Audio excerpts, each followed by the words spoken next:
Welcome to my class.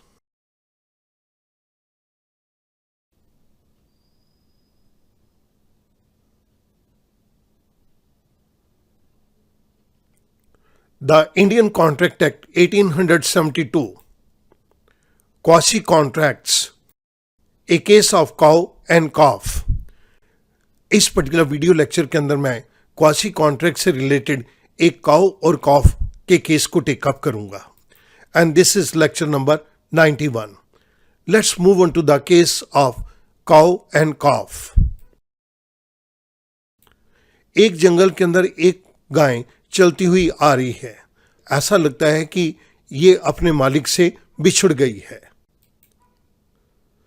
उसी जंगल के अंदर एक मिस्टर एफ जा रहा था. उसने देखा कि ये काऊ अकेली वहां पर घूम रही है. मिस्टर एफ को मैं नाम देता हूं फाइंडर. मिस्टर एफ ने इस काऊ के मालिक को ढूंढने की बहुत कोशिश करी कि इसका मालिक मिल जाए और ये काऊ अपने मालिक के साथ चली जाए. लेकिन बहुत कोशिश करने के बाद भी जब मिस्टर एफ फाइंडर को गाय का मालिक नहीं मिला तो उसने सोचा मैं इस पर्टिकुलर गाय को अपने साथ ही अपने घर ले जाऊं. मिस्टर एफ फाइंडर उस गाय को अपने घर लेके आ गया.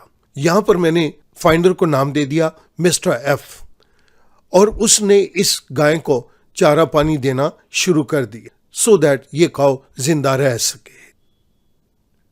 कुछ दिनों के बाद मिस्टर एफ के घर के बाहर इस काऊ ने एक बछड़े को जन्म दिया. एक दिन उसी जगह से इस काऊ का रियल ऑनर निकल रहा था तो उसने ये देखा कि ये काऊ तो उसकी है. रियल ऑनर ने फाइंडर को बुलाया और उससे कहा दिस काऊ इज माइन, ये काऊ मेरी है. फाइंडर एक जेंटलमैन है और वो कहता है yes I found it in the jungle, you can take it. मैंने इसको जंगल में पाया और तुम इसे लेके जा सकते हो. अब स्टूडेंट हमने इस बात को डिसाइड करना है कि ये काऊ तो रियल ऑनर की है तो ये तो रियल ऑनर के साथ ही जाएगी. लेकिन ये काफ जो कि बाद में पैदा हुआ, ये काफ किसके पास रहेगा? ये जो बछड़ा है किसके पास रहेगा? रियल ऑनर के पास या फाइंडर के पास? हमें इस पर्टिकुलर केस को यहां पर सॉल्व करना है. This is the case of quasi contract. मैं क्वासी कॉन्ट्रैक्ट के केस के अंदर यहां पर आपके सामने 5 different types of quasi contracts को क्विकली लिख रहा हूं.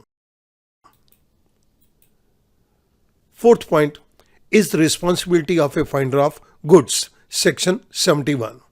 इस पर्टिकुलर केस के अंदर सेक्शन 71 इज एप्लीकेबल और फाइंडर ने जिस काऊ को जंगल के अंदर पाया उसकी क्या जिम्मेदारी बनती है, हमने इसको पहले स्टडी करना है. Responsibility of finder of goods. Finder of goods is subject to duties of a Bailey.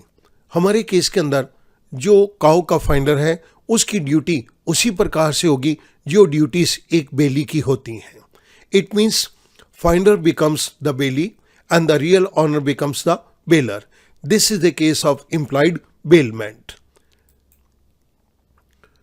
Now one of the duty of the bailey is to return any increased or profit from the goods under section 163. बेली की एक duty ये बनती है कि अगर जो goods bell की गई हैं उनके ऊपर कुछ प्रॉफिट हो गया या वो गुड्स इंक्रीज हो गई तो वो बेलर को ये चीजें रिटर्न करे. F is bailee, finder is bailee and R is bailor. इस पर्टिकुलर केस के अंदर जो काऊ ने काफ को जन्म दिया है, काऊ और काफ दोनों ही बेलर के पास जाएंगे. Bailee is bound to deliver to the bailor any increase or profit which might have accrued from the goods bailed. यहां पर काऊ तो मिस्टर आर के पास जाएगी ही लेकिन उसके अंदर जो भी इंक्रीज हुआ है वो भी मिस्टर आर के पास ही जाएगा.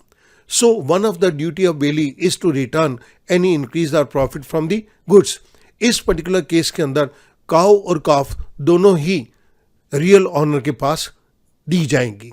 लेकिन इस काऊ और काफ की देखभाल के लिए बेली ने जो कुछ भी अमाउंट खर्च किया है वो बेलर से रिकवर कर सकता है. और अगर बेलर रियल ऑनर इस पैसे को देने से इनकार करता है तो बेली ये फाइंडर इस काऊ और काफ को देने से इनकार कर सकता है. इन सिंपल टर्म्स बेली ने इस काऊ की देखभाल के लिए, इस बछड़े की देखभाल के लिए जो भी खर्च किया, जो भी परेशानी उठाई, उसका कंपनसेशन वो मिस्टर आर रियल ऑनर से ले सकता है. Mister F is bound to deliver the cow as well as calf to mister R. So यहां पर मिस्टर एफ की जिम्मेदारी बन जाती है कि वो काऊ और काफ दोनों ही मिस्टर आर को डिलीवर करे. I hope that this particular case will become very easy for you to understand. Thank you very much.